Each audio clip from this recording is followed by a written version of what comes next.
Беркесеңиз мына. Bu oy boyuna koy mına traktörün izleri dile turat. Özünüzler görüңүздөр mına.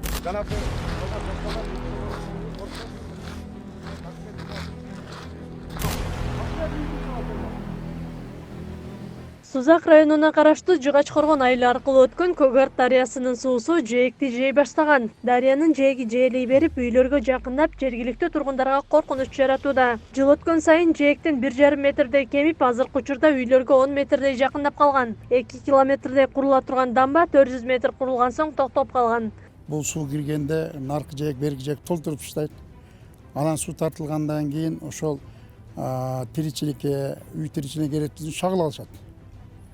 Өзү негизи шагылды дагы мамлекет өзү уруксат берген компания же жеке ишкер алыш керек.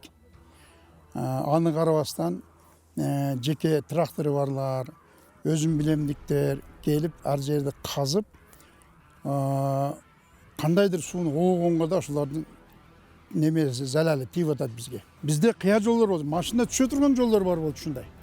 Жок да. Ушуну ушулар буруп жүрүп, ошолор жок кылды.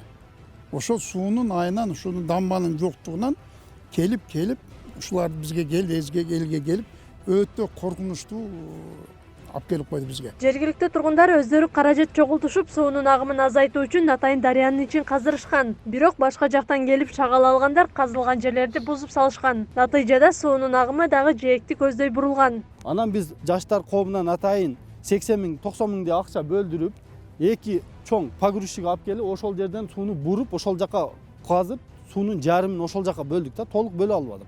Ошолордун ичинде ошол Одушев жолчу деген ака менен дагы сүйлөштүк. Ака дедик, бул кылып атканыңыз туура эмес. Алыңыз, биздин айылга дагы шагылды баягындай кымбат сатып атабыз. Жолдорду ушундай жалып чыгып атат. Келин биз ограничение коюп алалы. Мындан нарагын казыңыз.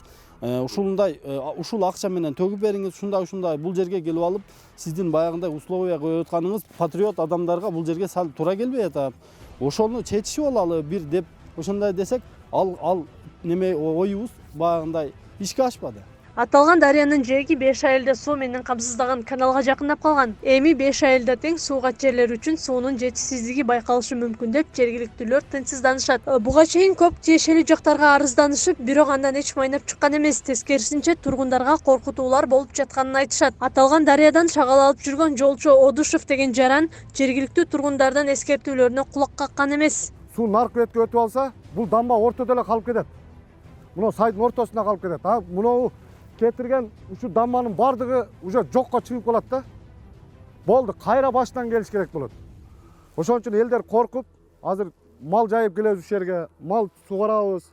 Мына наркы бетти мал жайыт. Ушуна коркунучтуу болуп атат да. Анан мына жерден кумдарды алып, мынандай таштарды мына беркесеңиз мына. Бу ой боюна койбой, мына трактордун издери деле турат. Өзүңүздөр көрүңүздөр мына. Мынандай кылып келип туруп, түгүнөн чукуп коюп атат да. Чукуп туруп кум бар жерди алып кетип калып атат. Анан булар көчөт. Эми жерге түшөт да булар. Суу аралап анан кийин көчүрүп чыгып атат бардыгы. Мына жердин лицензиясы бар, ошолордуку бар. Калагандай калчап атат да алар. Вообще Юнистрой деп фирма ачып алыптыр. Ошо мына чымчык жаар деп бар документтерин да көрсөңүздөр болот. Ушул жерди казып мына ушерп ушу мамлекетке уже дагы келди да. Өзү эч белеси жок, кургак, зорго турган мамлекет дагы түшүп атат. Муну караңыздар эми муну. Азыр муну тизип койдубу? Дагы 3 айдан кийин келиңиздер, муну жок уже, суу алып кетип калат муну. Муну дамба менен ону дамба ортосу толло суу агат. Бул ону кетет да, чоң суу, өтө чоң суу. Ат менен өтө албайсың. Башка неме бер жабылат. Муну таштар азыр бекер эле кетет. Жыгач-Коргон району Сузак районуна караштуу Ленин айыл өкмөтүнө карайт. Көгарт дарыясы ушул айыл өкмөт аркылуу агып өтөт. Акылай Карабаева, Замирбек Тойчубаев, регион.